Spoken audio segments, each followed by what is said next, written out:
Get ready for the dictation in 3, 2, 1, start.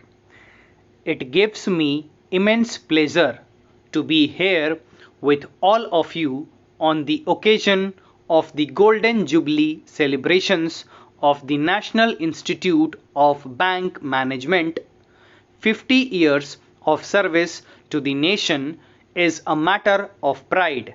I offer my hearty congratulations to everybody associated with the Institute on this occasion.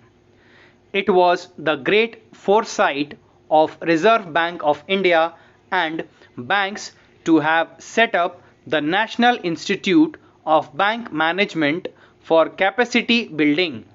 It was founded as an autonomous apex institution for research, training, education and consultancy in bank management.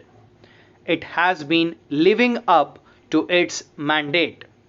I gather that since inception, more than 1.1 lakh bankers have been trained here.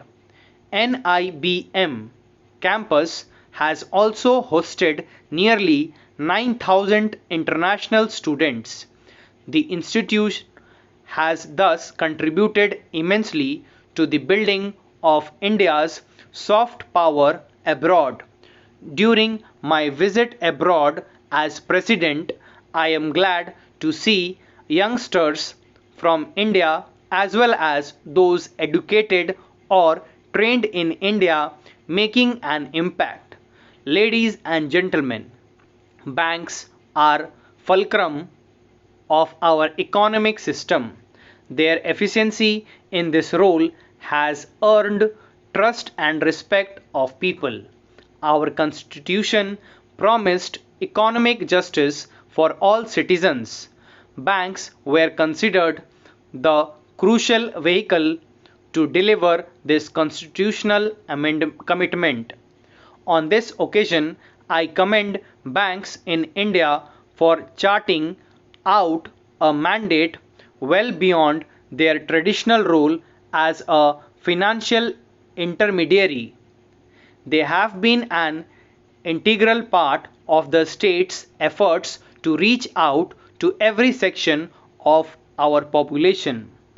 Over the years, banks have played a sterling role in fueling India's economic growth.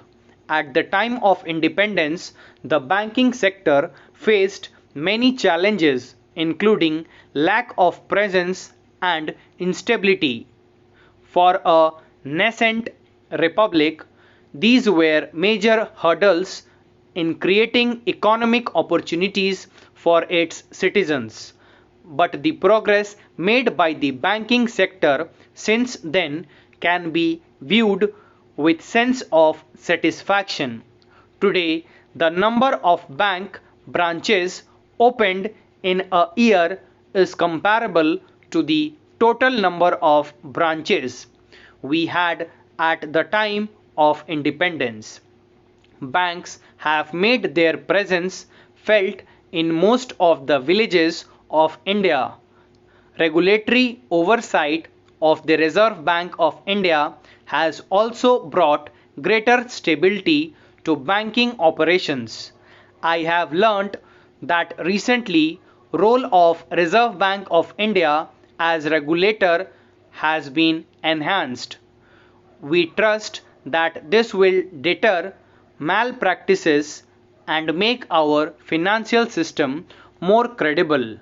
For a very long period after independence, a large number of people, particularly the poor, had no access to banking. Efforts made by banks under Pradhan Mantri Jan Dhan Yojana have significantly changed this position. One can say that never before in history have so many been brought into the fold of the formal financial system. As the scheme progressed, nearly 35 crore bank accounts have been opened. This number is larger than the population of all countries except ours and China's. I heartily commend the efforts of all individuals in the banking sector in making it possible. I would also urge them not to leave any citizen behind. It need not be emphasized to a banker that this is also the best way of gaining market depth and de-risking operations. Stop. Thank you.